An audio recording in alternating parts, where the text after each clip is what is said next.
Garçom, cancela o goró. Desce aí um copo com 2 dedos de teologia.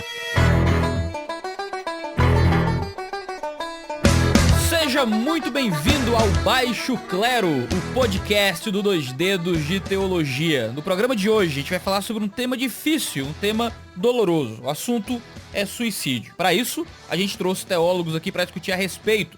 A gente tem Helder Nozima, direto dos Estados Unidos. Bem-vindo, Helder. Fala aí, galera. Aqui é Helder Nozima, estudante de teologia aqui em Nova York, fazendo mestrado na RTS. Show de bola. A gente já começa na carteirada, que é pra deixar o negócio sério. O cara já chega dando carteirada. É bom, não, eu levantei a bola pra ir sacar, né? A ideia foi essa mesmo. Temos também a presença maravilhosa do homem cujo sobrenome é impronunciável, Alexander Stanhefa, o nosso doutor em teologia na Alemanha. Só eu ia dizer assim, eu só queria me matar uma vez, é só isso que eu queria. É todo o meu assunto que eu tenho pra hoje. Ah, quem nunca? Nossa. Quem nunca? Durante o doutorado, Alex, você quis se matar no doutorado? Sim, foi. Eu tô terminando aqui o mestrado, cara, e todo dia que eu abro o arquivo da dissertação, eu tenho vontade de morrer também. É, cara, mas foi mais sério. Vamos, hoje eu posso rir, eu posso rir hoje, mas foi sério. Foi um pouco mais literal, né? Vamos ouvir essa história. Nozima, o mestrado aí já tá dando presságio de morte já? Cara, já teve alguns momentos que nós chegamos perto aí, mas a graça de Deus tem sustentado. Amém, amém. E eu tô aqui com o nosso co-apresentador do Baixo Clero, o nosso querido João Guilherme. É isso aí. Estamos aqui para discutir esse assunto difícil e eu também já tive minhas crises. Vamos ajudar e ajudar quem tá ouvindo. A gente tem aqui 4 cristãos, são 2 presbiterianos, um luterano e um batista, todos que já passaram por ideações suicidas. O que é que a palavra de Deus diz sobre isso? Isso é coisa do diabo? Isso foi coisa do demônio? Como é que resolve essas coisas? Crente pode passar por ideação suicida? O que é que a Bíblia diz sobre suicídio? Isso hoje no programa, depois dos avisos.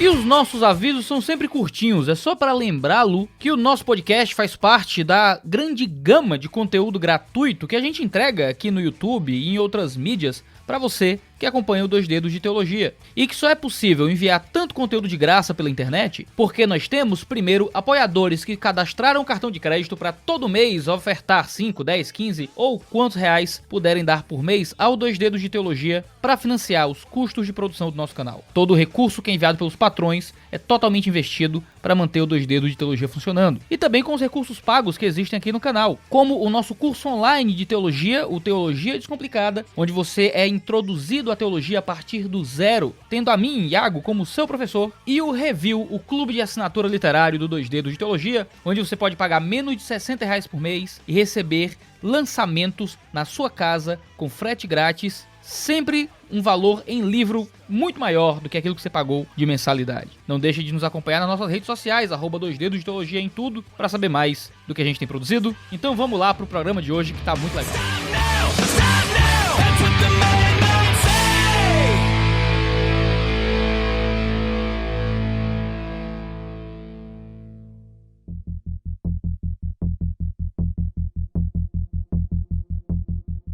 João, o suicídio é um assunto importante justamente pelo fato de que as pessoas estão morrendo disso, não é? As pessoas estão se matando e a gente tem recentemente várias notícias de suicídios de pastores. Houve até um caso famoso agora em setembro, justamente no Setembro Amarelo, de um jovem pastor, escritor de mega igreja, jovem de 30 anos, esposa, 2 filhos pequenos, que tirou a própria vida. E ele era um promotor da importância da saúde mental, né? É terrível que o suicídio alcance tantos pastores e igrejas. E os índices acabam sendo muitas vezes elevados de suicídio dentro da igreja, às vezes tanto quanto fora da igreja. É um absurdo. Com certeza. É um absurdo, é grave, é urgente, né? Hoje a gente sabe que a OMS tem algumas estatísticas e ela diz que uma pessoa morre de suicídio a cada 40 segundos no mundo e o Brasil está em 8º lugar nessa lista. E Brasília, que é onde eu vivo aqui, tem um lugar que se chama Águas Claras, uma das cidades satélites, que é como se fosse um bairro, que tem um dos maiores índices de suicídio do Brasil. Essas estatísticas são um pouco divulgadas porque tem aquela uma convenção jornalística, né? Que o Helder pode até falar um pouco sobre isso, de não divulgar suicídio. Mas, infelizmente, é uma realidade muito presente, muito urgente. A gente precisa falar sobre isso para que, pela graça de Deus, alguma pessoa que esteja ouvindo a gente mude de ideia. Tem essa convenção mesmo entre os jornalistas, porque a gente tem medo daquele efeito de imitação, que se a gente noticia o suicídio de uma pessoa, isso pode encorajar outras pessoas a tomarem a mesma atitude. Então, na verdade, o que a gente prefere é fazer isso de uma forma mais pessoal, digamos assim, falar de suicídio de forma geral, ao invés da gente focar em casos específicos. Pode motivar outras pessoas a tomarem a decisão de se matarem. Tem até aquele chamado efeito Werner, né? Certamente o Alex vai poder corrigir meu alemão, mas quando foi lançado o livro Os Sofrimentos do Jovem Werner eu acho que não sei, Goethe, né? Eu aprendi como... Werther. Pronto. Falar alemão com um cara que fez PhD na Alemanha do lado é vergonhoso. Como é que pronuncia o nome do autor? Eu sempre aprendi que era Goethe, depois eu vi que era Goethe. Goethe. Meu Deus do céu. O pessoal fala mal do francês, mas o alemão tem um bocado de biquinho também, viu? Não, mas não são os mesmos três, é exatamente igual. Discuti longamente com o Melhoranza, é o mesmo. Ai, Jesus. Mas o que importa aqui, tem o chamado efeito Werther, né? Quando o Goethe escreveu o seu livro Os Sofrimentos do Jovem Werther, que falava sobre suicídio e descrevia graficamente suicídio, o índice de suicídio na Alemanha aumentou muito, né? E houve todo aquele debate ético acerca daquele seriado da Netflix, o 30 Reasons Why. Meu inglês é ruim, mas é melhor que o meu alemão, então é isso mesmo. Deu pra entender, né? E havia na primeira temporada algo muito gráfico, né, sobre o suicídio, e agora na terceira temporada a Netflix voltou atrás e editou a cena da primeira temporada. E agora você não vê mais a grafia ali do suicídio, porque isso é um gatilho justamente que aumenta a vontade de pessoas que já estão propensas a isso de alguma forma. Ficar vendo coisas de suicídio, lendo sobre suicídio, não lendo sobre pra ficar bom, mas vendo relatos e vendo vídeos, vendo coisas gráficas, como fazer, tudo isso aumenta o caos psicológico de alguém que já tá em dificuldade. Noticiar suicídio é uma coisa ruim justamente por isso, e é maravilhoso que essa convenção exista. Exatamente. Pois é, então a gente sabe que, na verdade, ao longo de muitos anos, a gente, pelo menos eu, como evangélico desde que nasci, tive essa percepção, eu não sei se é uma realidade para vocês também, mas eu cresci com essa percepção de que o suicídio existe, sempre existiu, mas que não era coisa de crente, né? Crente, na verdade, não suicida, não pode suicidar, Jesus resolve todos os nossos problemas, e a verdade é que de uns anos para cá nós temos sido meio estarrecidos com essas notícias de crentes e pastores até se suicidando, né? O tweet do pastor que morreu, que o Iago mencionou, o Jared Wilson, sobre isso, algum tempo antes, né? Pouco tempo antes dele se matar, ele fez um tweet, ele escreveu um tweet dizendo que amar Jesus não necessariamente cura, né? As doenças, tudo, enfim, não...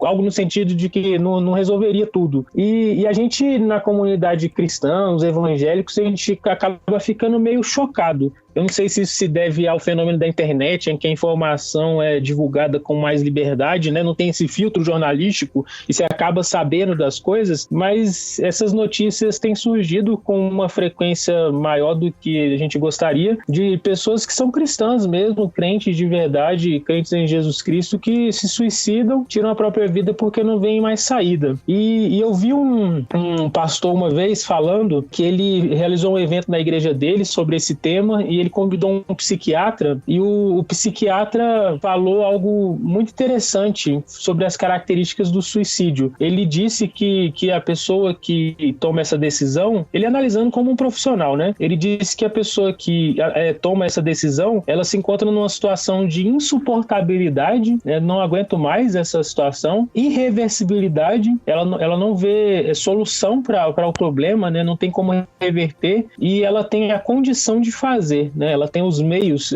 que são adequados, enfim, que ela vê que são eficazes para ela levar a cabo essa decisão. Ela sabe como fazer e tem acesso aos meios para isso. Porque graças a Deus a burrice salva algumas vidas, né? Isso é verdade. Com certeza. Porque tem gente que tenta e não consegue, porque né? não sabe como fazer, né? Graças a Deus, eu atendi um caso na igreja, eu posso contar porque a pessoa não se incomoda, em que a moça tentou se matar e tomou uma cartela de homeoprazol. Nossa. Aí, no máximo, conseguiu foi uma caganeira e uma dor de estômago, né? Não morreu, graças a Deus, né? É que bom, graças a Deus. Eu tinha lido ano passado uma estatística de que os homens têm mais eficácia no serviço, no conseguir se matar, porque eles utilizam meios mais violentos e aí acabam conseguindo se matar mesmo, né? Pula na ponte, dá um tiro na cabeça, pula na frente do caminhão, e as mulheres tentam meios, geralmente com medicamento, droga, alguma coisa desse tipo. E nem sempre dá certo, né? Não é tão eficaz. Mas assim, a verdade é que o fenômeno do suicídio é bem mais complexo. Isso pode ser meio lugar comum, porque talvez qualquer assunto que a gente abordar, a gente pode dizer que é mais complexo, né? Mas o que eu quero dizer é que esses critérios que esse médico colocou são relevantes, são interessantes, são bons para puxar uma reflexão, mas a gente consegue perceber na Bíblia eventos de suicídio, pessoas que suicidaram, que eu não sei se encaixariam nesses critérios colocados pelo médico. E aí esse é um tema que sempre puxa calorosas discussões, né, sobre os casos de suicídio na Bíblia. E a Bíblia talvez tenha mais casos de suicídio do que as pessoas normalmente conhecem ou já ouviram falar. E eu queria saber de vocês, eu sou aqui o Padawan, eu queria saber de vocês, os Jedis da conversa, os teólogos, como é que a gente lida com esses casos de suicídio na Bíblia, né? Eu acho que a gente pode começar falando sobre isso, sobre que as pessoas têm muitas dúvidas, né? Se Sansão suicidou, Saul, na verdade, se suicidou mesmo, né? Mas como é que fica isso? Sansão tá no céu, gente? Tá, deixa eu dar um panorama aqui, deixa eu dar um panoramazinho pra facilitar a vida. Vai lá, porque tem que pegar os nomes aí, que não é só um, né?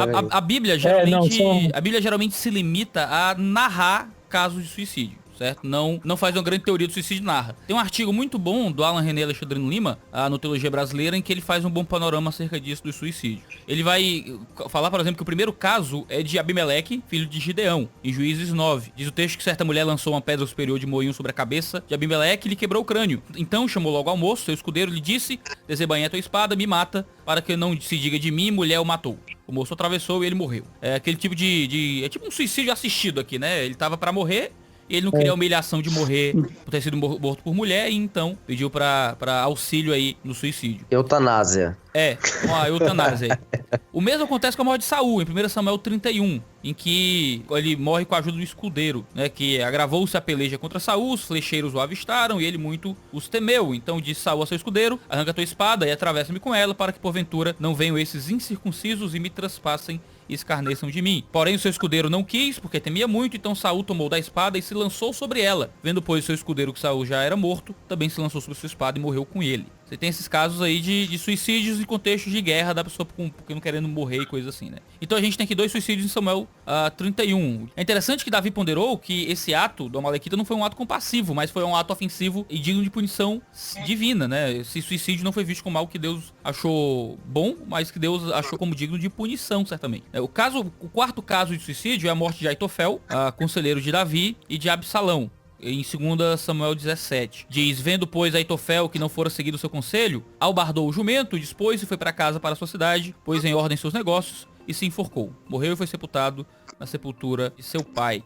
Aitofel, decidiu cometer suicídio porque ele viu que seu conselho não foi seguido por Absalão. Suicidou por causa de humilhação pública. O último caso do Antigo Testamento, que a gente vai só passar rapidão aqui, é o suicídio de Zinri, que foi rei de Israel por 7 dias e colocou fogo no seu palácio, queimando a si mesmo, tentando não ser capturado pelos inimigos. Diz 1 Reis 16, vendo Zinri que a cidade era tomada, foi-se ao castelo da casa do rei e queimou sobre si mesmo e morreu. Esses são os principais casos de suicídio do Antigo Testamento. Sansão é um caso que a gente tem que lidar de forma um pouco mais isolada, porque ele é mais polêmico. No Novo Testamento, a gente só tem mesmo o caso de Judas, né? Mateus 27 diz que ele saiu para se enforcar, depois que Satanás tomou posse dele. Em Atos 1:8 a gente sabe que ele comprou um campo. O relato, conciliando os relatos, ele se enforcar, talvez tenha caído, rompeu-se ao meio e as suas entranhas se derramaram, né? Então a gente tem esses principais casos de suicídio que são citados na Bíblia, não são bem analisados pela Bíblia. E o caso mais famoso que eu pulei aqui, que é o polêmico caso de Sansão.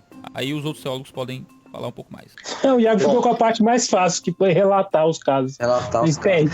Mas é interessante que... Não é isso que o chefe faz, o chefe fica com o caso mais fácil. Lógico. É o dono do podcast, tem que fazer a parte fácil, deixa os outros se virar com problema. Tem o que é interessante, sim, que a boa parte dos casos trata de questão de honra, né? É um rei, é uma liderança, é alguém importante que tá numa posição, e quando ele perde o controle da situação e ele não quer ficar desonrado, não quer ficar em maus lençóis ou ser capturado, ele foge pro suicídio como uma maneira de escapar da humilhação pública, né? Grosso modo, parece que é o que une esses casos. Daí não dá pra você tirar, grandes conclusões teológicas, mas uma observação prática, um silogismo prático de que, diante de determinadas pressões, no caso ali políticas ou bélicas, os caras cometeram suicídio para fugir e não entrar para a história como morto por fulano de tal. Alex, deixa eu discordar um pouquinho de você, justificar também um pouquinho meu mestrado aqui em Nova York. Assim que é bom, hein? Gostei. Adoro essa guerra de formações. Mas assim, o mestre discordar do doutor aliás, o mestrando discordar do doutor é um pouco complicado, mas vamos lá. Não tem que discordar mesmo. Então, quando a gente vê as narrativas, né, é claro que a narrativa ela não é tão clara para sinalizar o que é bom ou o que é mal, né? Mas quando a gente para ver a maneira como esses personagens são caracterizados na Bíblia, a gente pode perceber que todas as figuras bíblicas mencionadas pelo Iago, né, são pessoas que foram retratadas como más pessoas na Bíblia. Então, Abimeleque é aquele que matou praticamente todos os seus irmãos, menos um, para poder tomar o poder em Israel na época dos juízes. Saul, ele se mata também depois que ele é completamente rejeitado por Deus, após ter procurado uma necromante. Aitofel, ele se mata porque ele apoiou o rei errado, né? Ele apoiou Absalão ao invés de apoiar Davi. E no caso de Aitofel, eu acho que provavelmente ele morreria de qualquer jeito, porque quando Davi retomasse o poder, a cabeça de Aitofel muito provavelmente não ficaria no mesmo lugar. Mas mesmo no caso de Aitofel, é bom a gente notar que teve outras pessoas que ficaram contra Davi nessa época de Absalão, e essas pessoas pediram pela vida delas e elas receberam clemência por parte do rei. Eu me lembro do caso de Simei, o benjamita, por exemplo, que insultou a Davi quando ele estava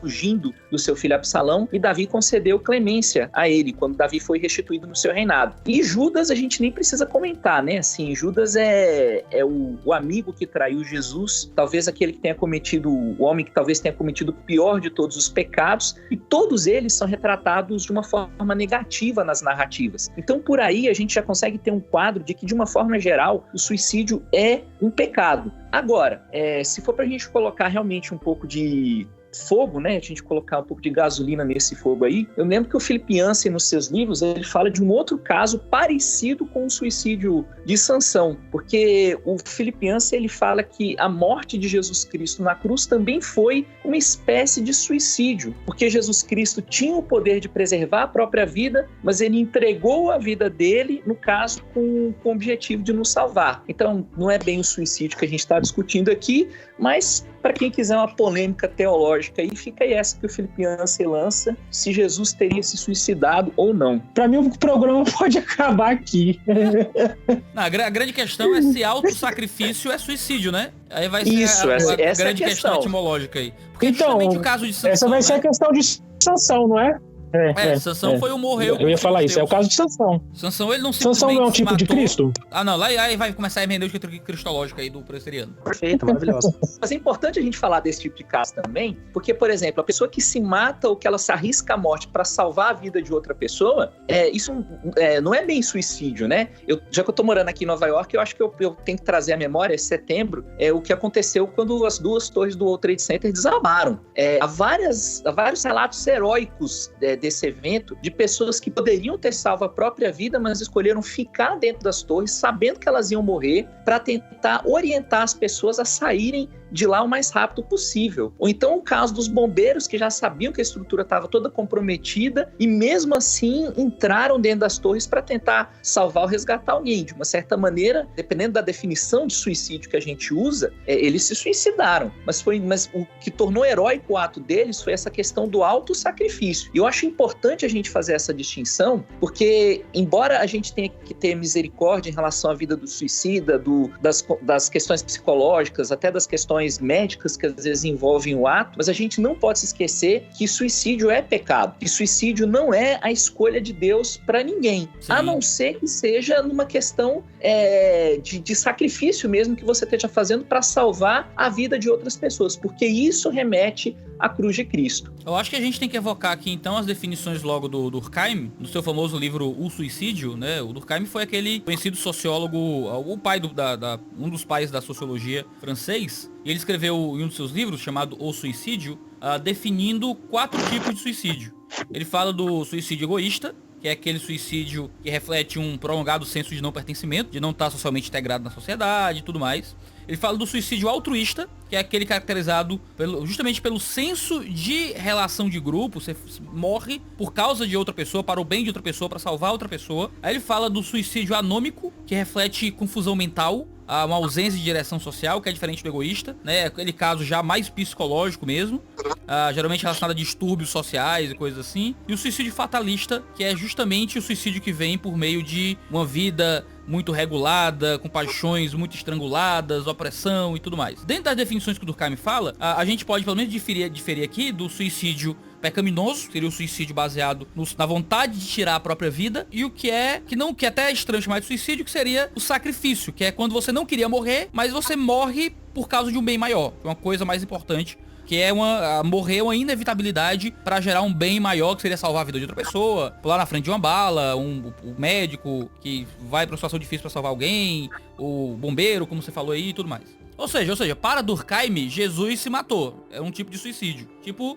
de suicídio altruísta, né? Só que chamar de suicídio é muito difícil por causa da imagem que a gente relaciona o ato do suicídio, né?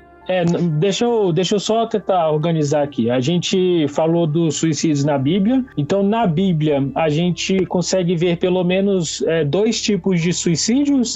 Seria isso ou não? Ou a gente consegue ver mais de um tipo? Na Bíblia tem o suicídio egoísta e o suicídio sacrificial ou não? A gente consegue classificar de mais formas? É porque suicídio é um termo esses muito casos moderno, bíblicos. Né? Suicídio é um termo moderno, mas a gente tá facilitando a linguagem aqui para compreensão, né? Sim. Olha, eu acho que talvez é complicado dizer que alguém na Bíblia se suicidou por causa de um quadro psiquiátrico ou psicológico, alguma coisa assim. Eu acho que a pessoa mais próxima disso daí seria Judas, porque Judas chegou a ser possuído pelo próprio Satanás, né? Assim, é uma experiência espiritual que tem um impacto psicológico que a gente nem consegue imaginar ao certo o que causou. Mas fora Judas, eu não consigo imaginar ninguém que poderia vagamente ser enquadrado num caso psicológico. Aí a gente teria que ouvir a opinião dos especialistas, né? Não em teologia, mas em psicologia mesmo, psiquiatria, alguma coisa assim. É muito complicado você fazer análise psicológica através do relato bíblico de personagens do passado, né? A gente só pode fazer uma projeção do que parece, do que aparenta. Davi tem muitos salmos, então dá pra você ver um pouco ali do espírito decaído, às vezes, de Davi. Agora, dizer que é um problema psiquiátrico é quase impossível. Psicológico é bem difícil. É claro, tem profetas passando por depressão, passando por situações complexas ali, parece uma angústia de morte. O tema, ele é recorrente, embora não acabe em suicídio, mas o tema por exemplo, a esposa de Jó, amaldiçoa Deus e morre de uma vez, né? Parece assim que tem todos alguns dramas de algumas personagens que poderia encaminhar para o suicídio, mas não encaminha, né? Então também é uma pergunta, né? Então, eu tava falando aquela questão de perguntar acerca dos personagens bíblicos, porque eu acho que é importante a gente tratar um pouco melhor a questão do pecado, né? Que a gente disse, eu acho que foi o Helder que levantou isso, de que o suicídio é pecado. Então a pessoa que está nos ouvindo, eu acho que ela precisa ter isso muito claro na cabeça dela, por que é pecado e por que considerar o suicídio não é uma opção, e biblicamente como que a gente responderia isso numa perspectiva bem pastoral mesmo. Bom, falando da minha experiência pessoal, quando eu tive esses pensamentos suicidas, eu acho que a primeira coisa que a gente precisa se lembrar é a seguinte: talvez as coisas não sejam tão irreversíveis ou insuportáveis como aquele médico que você descreveu no começo do podcast falou na vida do suicida, né? Por que eu digo isso? Porque uma coisa que me parece bastante clara hoje é que eu tinha a escolha entre me matar e não me matar, entre tentar o suicídio ou procurar ajuda. Felizmente, né, eu diria que no meu caso, a escolha que eu fiz foi a de procurar ajuda antes que eu chegasse num ponto em que realmente as coisas fossem irreversíveis na minha vida. E eu me lembro do profeta Elias, por exemplo. O profeta Elias é uma pessoa que ela teve o desejo de se matar, né? Elias chegou ao ponto quando Jezabel disse, olha, eu vou fazer com você a mesma coisa que você fez com os profetas de Baal, eu vou acabar com a sua vida. Elias, ele tem um momento de desespero, assim, em que ele ora, ele busca a Deus, ele fala claramente para Deus, para tirar a vida dele, que ele não é melhor do que os pais dele, ele entra num estado, na minha opinião, de depressão profunda ali.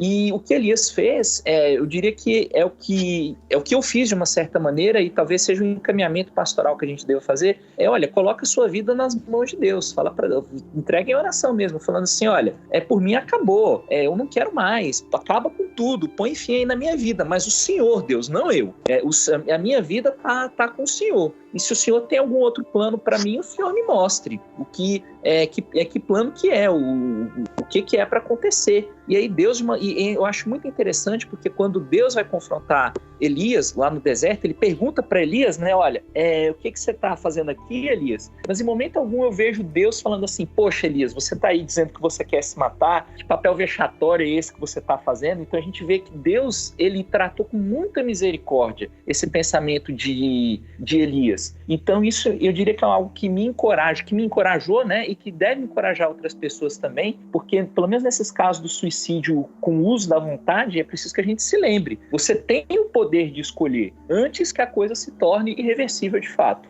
E acho que é até importante a gente não perder de vista o dado bíblico de que os casos de suicídio são motivados por pecado, exceto talvez o Sansão lá pela categoria que ele se encaixa, até pra gente não cair na besteira de afirmar que Deus vai passar pano, porque eu tava mal e tudo mais, né? Eu não quero botar todo suicida no inferno. Eu não posso, porque eu não tô na cadeira de juiz, não posso fazer julgamento sobre a eternidade de ninguém. Mas, ao mesmo tempo, eu preciso, pra mim, ter consciência de que esse ato, ele é um ato contra a vontade de Deus, e por isso, pra mim, eu preciso olhar pra ideação suicida como um afastamento da vontade de Deus. Eu estou pecando, por isso eu também necessito, de novo, correr pra graça do Senhor Jesus e voltar ao Evangelho, voltar ao amor com o qual Ele me amou e buscar ajuda. E eu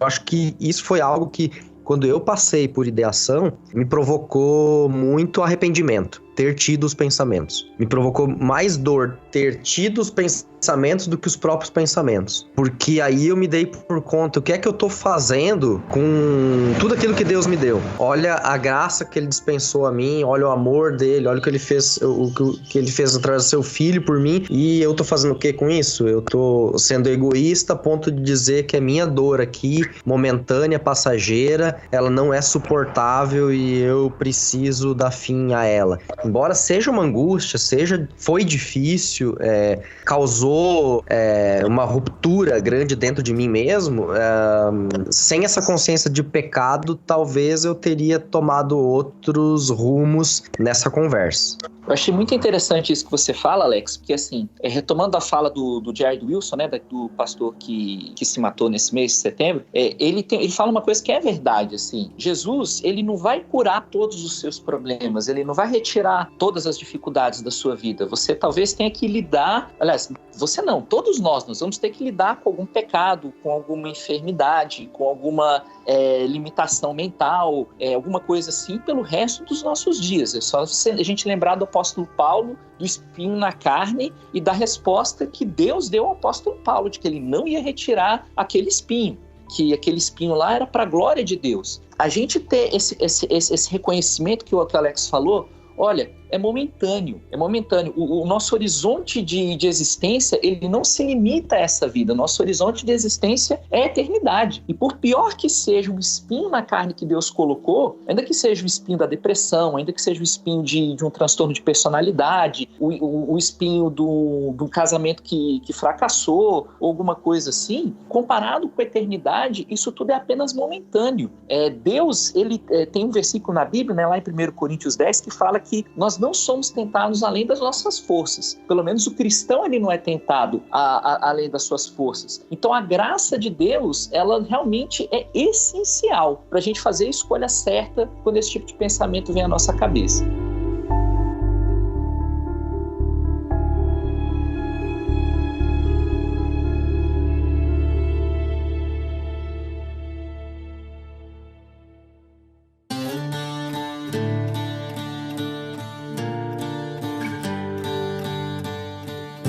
Eu até diria assim que a gente tem que tomar cuidado com uma narrativa meio que eudaimônica de vida. Porque às vezes quando você tem a impressão de que a vida só tem valor enquanto ela é boa, legal, bacana de ser vivida, aí a gente pode também como cristão achar que não vale mais a pena essa vida porque ela não tem mais o sabor de mel aí, né? O momento de êxtase e tudo mais. Mas a vida passa por esses vales escuros, sombrios, de ossos secos, também faz parte da vida, também faz parte da vivência cristã passar por eles. Então a gente tem que lembrar que nós não fomos criados para que a gente coloque o valor da nossa vida atrelado a uma felicidade momentânea, mas a uma alegria do evangelho que é duradoura e que tem o seu alvo com a eternidade, tem o seu fim, o seu telos no estar em Cristo, né? O estar em Cristo aqui, mas o estar em Cristo escatológico também. Se a gente perde essas dimensões, a gente cai facinho na narrativa aí de um Peter Singer, de que a vida só vale se você tem relações, se você tem amigos, se você tem prazeres na vida, e se não, a tua vida não tem sentido, é melhor ter um cachorro. A gente tem que tomar realmente cuidado com essas orientações que o ambiente está nos dando aí. É interessante porque quando o Herman Doiver fala que religião é definida como aquele impulso nato do ser humano para dar sentido absoluto para as coisas, né, para dar um senso de propósito e razão para tudo, o que faz com que é universal que dá sentido para os particulares, o suicídio, você desacreditar na própria existência ao ponto de agir para encerrá-la, está intimamente relacionado com religião, né? E geralmente é porque faltou essa origem, essa razão, esse absoluto que dê sentido para cada particular da nossa existência. Quando a gente não tem mais uma justificativa para o sofrimento, quando a gente não tem mais algo que faça a gente ter força moral e psicológica para conseguir enfrentar os desmandos da existência, é aí que a gente entra no caminho de desespero. E esse caminho de desespero pode estar intimamente atrelado com a falta de conseguir ver as coisas pelos olhos da fé. Eu não falo nem da falta de ter Deus, digo da falta de conseguir manter o coração confiante naquilo que Deus diz a nosso respeito. Exatamente, olha só. Quando eu me deparei com a ideação suicida, primeiro eu conversei com a minha esposa, abri o jogo pra ela, foi difícil, mas foi bom ao mesmo tempo, porque você tem uma esposa cristã, né? Então, Provérbios 31 pra você que quer escolher uma esposa, então você tem alguém com quem você contar. A gente chorou juntos e ela me disse, você vai num médico e você vai num pastor, né? E acho que foi a melhor coisa que ela me disse. Porque o médico tratou a doença que estava ali, né? E havia uma doença a ser tratada. No meu caso, eu não podia esconder isso. E eu tinha um problema da alma que precisava ser resolvido. Eu tinha perdido essa realidade que o Iago falou, sabe? E foi reencontrar a realidade da presença de Deus, reencontrar o centro da minha existência em Deus, né? Ou seja, o meu coração precisa estar de novo em Deus, me satisfazendo nele, que me trouxe de novo pro caminho, entende? Ao mesmo tempo que a minha constituição biológica precisava de um acerto, a minha orientação de vida precisava voltar pro caminho correto. E é muito interessante isso, Alex, porque acho que isso é uma coisa importante pra gente falar aqui nesse podcast também, é que a gente não deve tentar enfrentar o suicídio sozinho. A gente não deve tentar vencer esses pensamentos suicidas apenas com a nossa própria força, com a nossa própria capacidade. Porque na minha experiência também, foi o suporte da esposa, até ligação para amigo que estava distante, né, no Brasil, mas que teve a paciência de me ouvir chorar, de me aconselhar. médico, né? O apoio da igreja aqui nos Estados Unidos. E tudo isso ajudou a evitar que eu realmente partisse do pensamento para uma tentativa de suicídio. E eu acho que a igreja tem um papel muito importante nisso, não apenas para nos lembrar de quem é Deus, de quem é Cristo, qual é o verdadeiro sentido da nossa vida, que o sofrimento tem uma razão, mas porque quando a gente sofre em comunhão, a gente está dividindo o sofrimento com outras pessoas. Esse sofrimento ele não está sendo multiplicado. E muitas vezes a tendência que nós temos, pelo menos era a tendência que eu tinha, era a de, não, eu preciso esconder isso da igreja, eu preciso esconder isso das outras pessoas. As pessoas não podem ver que eu, como pastor, eu tenho esse tipo de pensamento, ou que eu tenho algum tipo de problema, não posso correr o risco de ser chamado de louco, ou de perturbado, ou alguma coisa assim. E eu tive que lutar contra isso, né? Eu precisei da ajuda da minha esposa para poder vencer isso daí e procurar ajuda. E isso foi assim, essencial para que eu realmente encontrasse uma saída, que eu encontrasse redenção de uma certa maneira. Eu queria fazer uma colocação pessoal também, porque além desse destaque que vocês fizeram do apoio familiar e principalmente da esposa, isso foi uma verdade na minha vida também. Ter tido a coragem de falar para minha esposa que eu estava com esses pensamentos foi salutar, foi primordial, né? E ela também, assim como aconteceu com o Alex, ela que me incentivou a procurar ajuda, ela que marcou a consulta para mim. Mas eu queria destacar também que esse auxílio profissional e a intervenção medicamentosa, ela é muito importante e infelizmente ainda sofre muito preconceito entre os crentes, né? O crente acha que as pessoas, o brasileiro de um modo geral acha que psiquiatra só cuida de doido, e o crente acha que crente não pode tomar remédio psiquiátrico, né? E eu queria deixar claro isso, né? Que o suicídio é pecado, tomar remédio não é pecado. E é uma ideia errada que se tem às vezes. E para mim, no meu caso pelo menos, essa intervenção medicamentosa por meio de dessa psiquiatra foi muito importante, porque foi esse medicamento que me ajudou a colocar a cabeça no lugar. E se eu puder compartimentalizar aqui para fins pedagógicos, eu diria que o medicamento ajudou a colocar a cabeça no lugar e as conversas pastorais ajudaram a colocar a alma no lugar, né? Então, eu acho que as pessoas, que alguém que estiver nos ouvindo e que sofra com isso, eu acho que é importante ouvir esses relatos, esses testemunhos de pessoas que passaram por isso, porque para deixar claro isso, né, de que o que vocês falaram aí, que eu achei muito legal a forma como vocês colocaram, de que essa irreversibilidade, na verdade, ela não existe, ela é só uma aparência, né? A pessoa tem a sensação de irreversibilidade, mas na verdade o irreversível mesmo é a própria morte, né? E tomar essa decisão é errado também por isso. E eu acredito que a melhor coisa que se pode fazer é conjugar essas duas questões, né? Eu colocaria até em 3 questões, que é o auxílio profissional, médico e psicológico, o auxílio pastoral e também a convivência na igreja, porque isso é algo que me faz muito bem, né?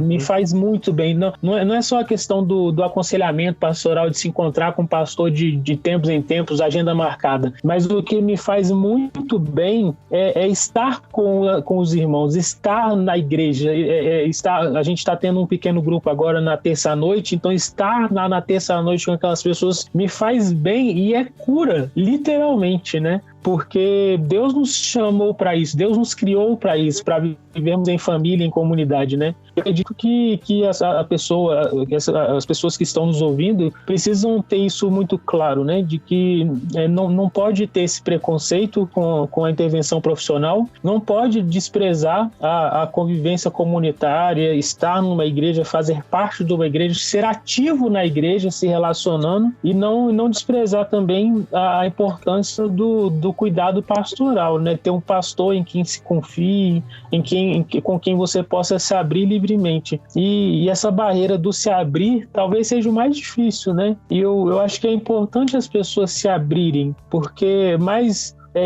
se causa muito dano compartilhar notícias de pessoas que tiraram a própria vida eu acho que traz muita cura compartilhar notícias de pessoas que lutaram, enfrentaram e venceram, né? E pelo menos eu não sei vocês, né, que participam e que também passam por esse tipo de situação. Mas no meu caso é uma luta diária mesmo. É algo que talvez, não sei se eu vou ter que lidar o resto da vida, mas é aquela insistência, né, de luta diária e de perceber que a gente precisa manter esse foco, né, dos relacionamentos. Eu acho que ele acaba não saindo do horizonte, né? Volta e meia parece que aquele lampejo volta, assim. Mas ele, pra mim, pelo menos não volta mais com aquela intensidade que foi um dia.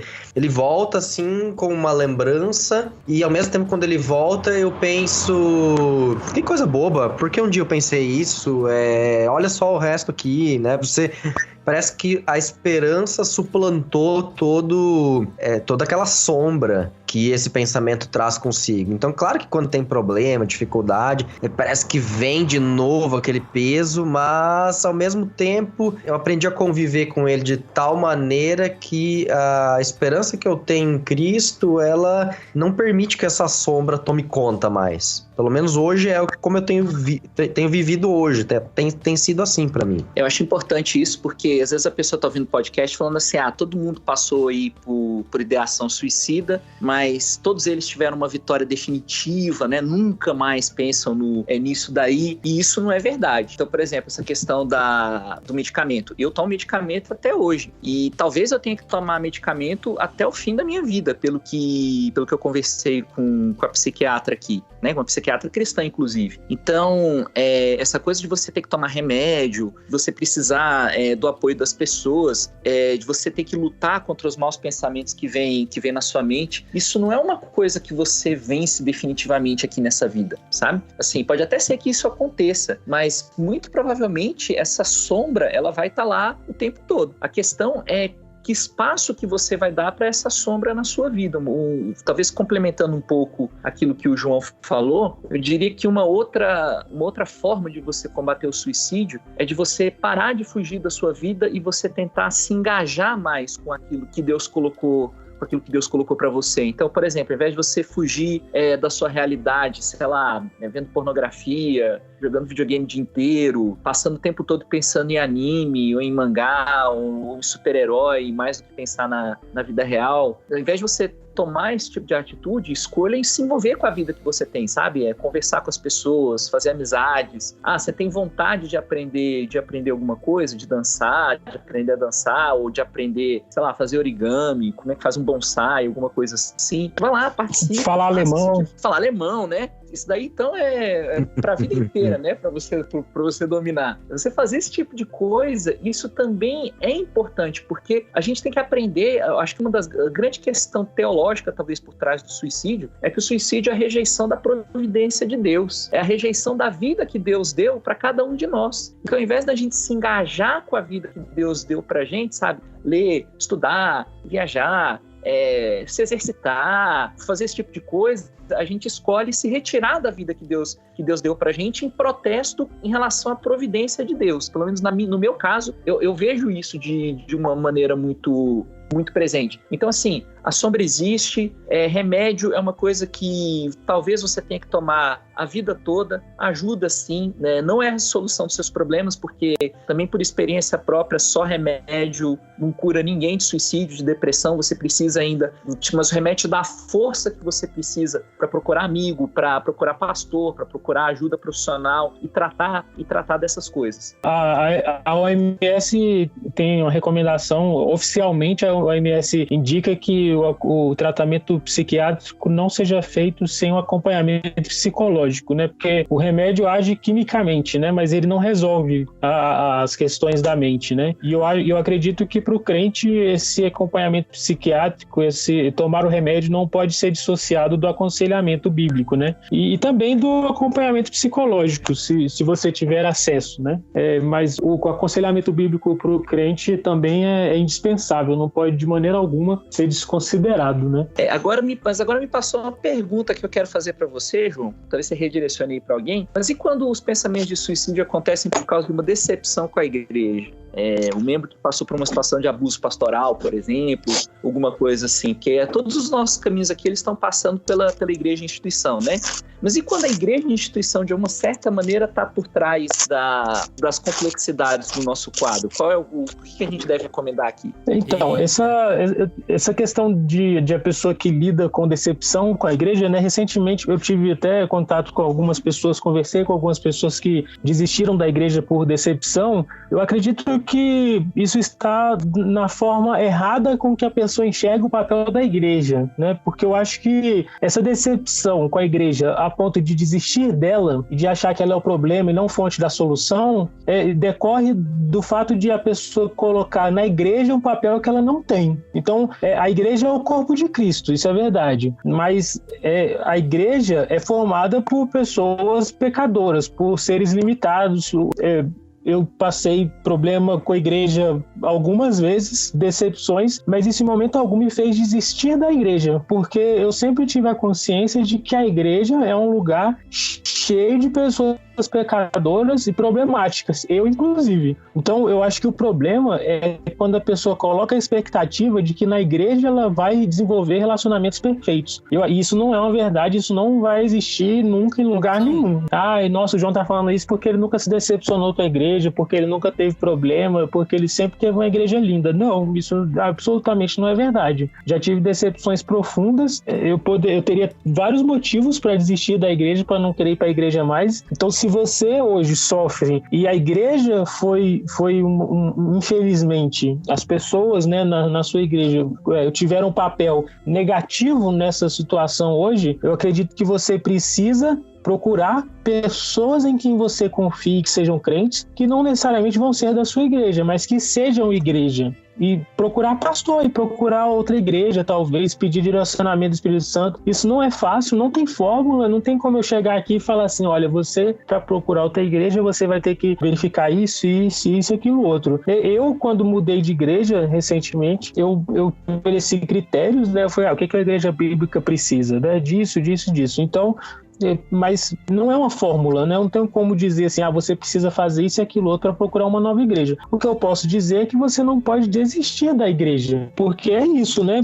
Que é uma pessoa que poderia ter desistido da igreja mais do que Paulo, porque o tanto que Paulo sofreu com aquele povo que ele pastoreava, no início do ministério, a decepção que ele sofreu com Marcos, tudo bem que eu acho que ali foi o caso de Paulo ter sido muito rígido, mas depois esse relacionamento com Marcos é resgatado, né, é restaurado, e Marcos se torna importante e útil para ele no ministério, e eu acho que isso, assim, isso não fez Paulo desistir. Por quê? Porque ele sabia das limitações da natureza humana, e os nossos olhos têm que estar em Cristo, porque Cristo é quem não vai decepcionar mesmo, né? E, enfim, é mais ou menos por aí a resposta.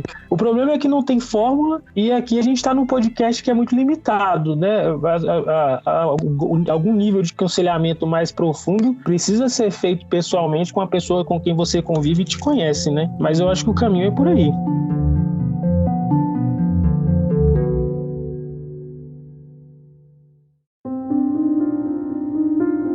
Mas o suicídio é um pecado que tem perdão? Deus perdoa o suicida? Se Jesus é tão bom, como é que crente pode se suicidar? Se o suicídio não é falta de Jesus, o cara se mata, né, porque não teve fé de verdade, ou não deu tempo para ele se arrepender do suicídio, então ele não vai poder ser perdoado? Na teologia católica, o suicídio é um dos pecados mortais e suicidas não eram nem enterrados nos cemitérios da igreja. Como é que a gente responde isso teologicamente de uma forma que seja correta, de acordo com a palavra de Deus, mas sem incentivar que as pessoas se suicidem no final das contas? Porque se você disser que o suicídio tem perdão, parece que dizem que a gente vai estar incentivando os suicidas, né? Como é que vocês pensam nisso tudo?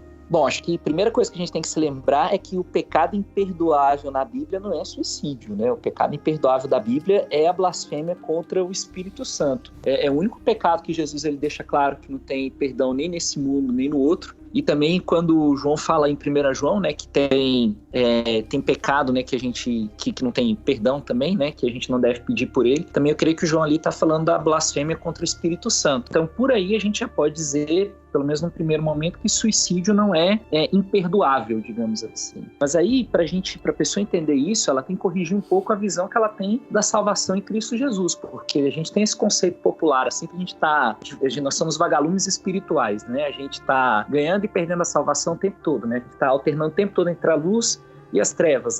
Pedir perdão a Deus pelo pecado que eu cometi hoje de manhã, tô salvo, né? Mas aí passou uma mulher com a saia bem curta na rua, dei aquela olhada, cobicei, pronto, perdi a salvação de novo. E a gente sabe que não é assim. Aí falando com o presbiteriano, eu peço perdão para quem é arminiano, mas eu não tenho como fugir disso, né? Assim, se Deus te salvou, ele te salvou, meu irmão. Assim, ele vai e ele vai terminar a boa obra que ele começou na sua vida. Isso são verdades bíblicas que a gente pode contar, que a gente pode confiar. Agora, existe uma responsabilidade individual em relação à maneira como nós vamos viver a vida que Deus concedeu a cada um de nós. E se a gente olha, por exemplo, para o Antigo Testamento, a gente vai ver que o João Calvino, ele até tem uma frase ótima sobre isso, ou melhor, uma comparação famosa, porque João Calvino, ele diz assim, olha para a vida de Jacó, né, olha para a vida dos patriarcas, e me diga se eles viveram uma vida feliz, né, preservada do mal, alguma coisa assim. João Calvino, ele chega até a dizer que, algo assim, Deus que me livre de viver a vida que Jacó viveu, por exemplo, com filhos que vendem um dos seus irmãos como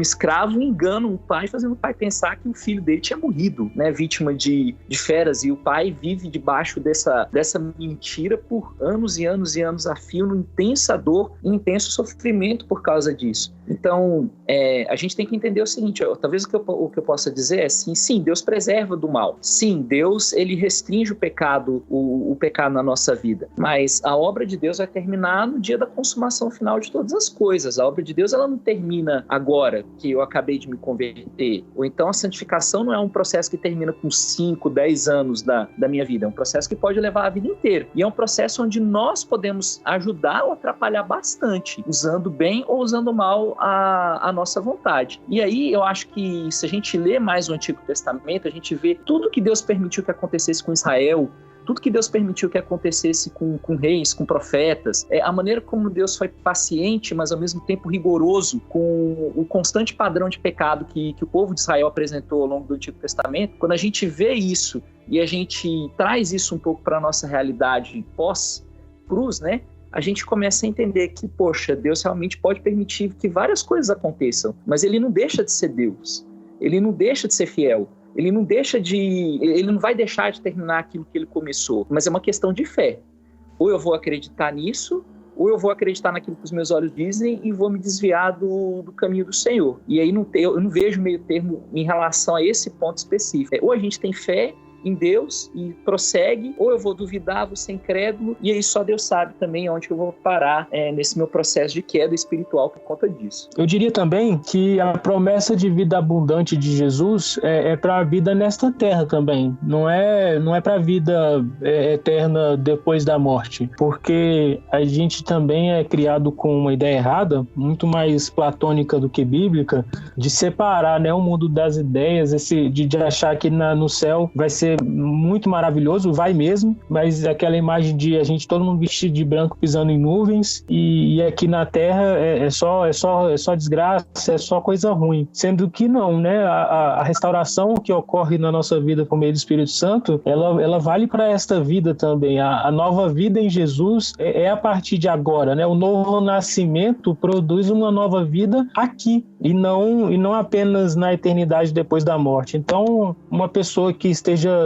com uma ideação suicida e considere isso porque é um pecado que tem perdão, é pecado, mas Deus vai me perdoar mesmo, pelo menos eu vou resolver meus problemas. Eu diria que não, você não vai resolver os seus problemas da maneira adequada, porque quem resolve os seus problemas não é você, é Jesus. O que você precisa é resolver a confiança que você deposita em Jesus, que seja genuína, né? A verdade é que você está continua depositando a confiança em você mesmo, nas suas próprias soluções, e o nosso coração é enganoso, né? A Bíblia nos diz isso de forma muito clara. Nossa inclinação vai ser sempre para o ruim, para o errado. Nós precisamos ter todos os aspectos da nossa vida restaurados. Então, se você pensa isso hoje, eu te convido a orar e pedir a Deus que restaure a sua mente para que você volte os seus pensamentos ao que está de acordo com a palavra de Deus e com a vontade de Deus para a sua vida, né? Eu queria deixar a gente está finalizando, finalizando, né, antes do Alex falar, eu queria deixar um texto que está em Atos, que é muito forte para mim, quando Paulo, na segunda viagem missionária dele, ele está em Corinto, e Paulo está apanhando demais, né, na primeira viagem missionária, lá em várias cidades, ele passa pelas cidades apanhando, né, ele chega, prega, o pessoal tem uma turma que não gosta dele e ameaça bater, ou bate, prende, tudo, e ele está sendo escorraçado. Em Atos 18, na segunda viagem missionária, ele está em Corinto, e em Corinto ele novamente sofre essa oposição, e o versículo 6 do capítulo 18 de Atos diz assim, né, opondo-se eles e blasfemando, sacudiu Paulo as vestes e disse-lhe, sobre a vossa cabeça o vosso sangue, eu deles estou limpo e desde agora vou para os gentios. Saindo dali, entrou na casa de um homem chamado Tício, rente a Deus, a casa era contígua à sinagoga. Mas Crispo, o principal da sinagoga, creu no Senhor com toda a sua casa, também muitos dos coríntios, ouvindo, criam e eram batizados. Teve Paulo durante a noite uma visão em que o Senhor lhe disse, não temas, pelo contrário, fala e não te cales. Eu acho muito curioso isso, porque o texto relata que ele relata situações de conversão, apesar de ter tido uma situação adversa em que Paulo fala sobre a vossa cabeça, o vosso sangue, né, pessoas que se opuseram e blasfemaram, na verdade o texto vai relatar pessoas que se converteram, né, um homem que era Tício justo, que era temente a Deus, e Crispo, que creu no Senhor. Mesmo essas pessoas crendo no Senhor e muitos dos coríntios ouvindo, criam e eram batizados, mesmo assim Paulo estava morrendo de medo. E Deus não teria aparecido para dizer para Paulo não temas se ele estivesse cheio de coragem, né? Paulo estava morrendo de medo apesar dessas coisas boas que estavam acontecendo, que eram pessoas se convertendo. E aí Deus aparece para ele e fala, não temas, pelo contrário, fala e não te cales. Então eu imagino que Paulo estava naquela situação em que ele estava apanhando tanto que ele estava simplesmente desistindo. Ele estava, eu não vou ficar muito tempo aqui em Corinto porque eu vou apanhar de novo, vou ser preso, eu vou sair correndo daqui de novo. E Deus fala, Paulo, não temas, não te cales. E aí o texto vai dizer também alguns versículos na frente que Paulo ficou lá 1 ano e meio, né? E eu acredito que às vezes isso acontece com a gente também. Isso pelo menos aconteceu comigo, né? E isso é uma coisa que tem funcionado comigo. Os problemas vêm, os problemas existem, as adversidades muitas vezes são grandes, isso sim, é verdade. Mas a gente pode ver o que há de bom também. Eu, pelo menos hoje, eu faço esse exercício que tem funcionado para mim. Assim como talvez o exercício para Paulo fosse focar nas pessoas que estavam se convertendo, para mim o exercício é focar no que está dando certo. No meu caso, né, a minha família tem sido um apoio muito importante, né? Eu, graças a Deus, estou numa igreja hoje que tem sido uma grande bênção na minha vida. E mesmo que você hoje, João, mas eu não tenho família, eu não tenho igreja, isso Deus pode providenciar, né? Eu acho que a palavra de Deus é não temas, e usando outro texto, né? Não temas, eu estou contigo. E eu acredito que essa é a melhor solução, essa é a melhor chave mesmo, é não temer, porque Deus está conosco, né? Jesus nos promete vida em abundante, Deus nos promete a paz que excede todo entendimento, e isso é possível, é só buscar a Deus em oração e com irmãos em quem você confia, para orar com você também, como já foi bastante dito aqui, que o evangelho não se vive sozinho. Enfim, é isso. Eu espero que este podcast realmente sirva de bênção e de cura para o início de cura, né, para quem estiver nos ouvindo. Nada pode nos separar do amor de Deus que está em Cristo Jesus. Olha para a cruz somente e siga vivendo essa vida aqui e na eternidade deixa para o Senhor te dar de presente. Deus está sempre com você e Ele tem o poder de mudar qualquer circunstância, de mudar qualquer coração, inclusive o seu coração. E não se esqueça disso. Lembre-se que todos podem falhar com você, mas Deus não falhará. Eu concluiria dizendo que nunca vale a pena escolher o caminho do pecado para resolver problemas do pecado, né? A vontade de morte, a vontade de fugir de Deus, de largar a vida, essas coisas, são vontades pecaminosas, sim, né? Que podem vir pelos mais variados motivos, mas que são desejos que surgem no nosso coração, ou por causa do pecado propriamente dito, de pecados que a gente comete, por causa do pecado que nos afeta, né? E afeta o nosso psicológico, até mesmo a biologia do nosso corpo, muitas vezes.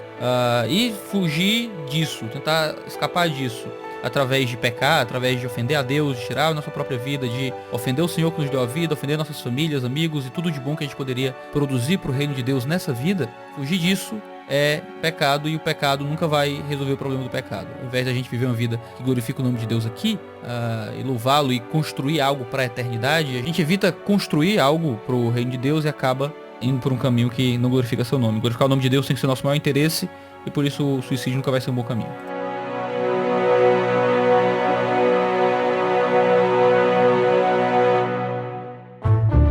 Este podcast foi editado por Gabriel Tuller.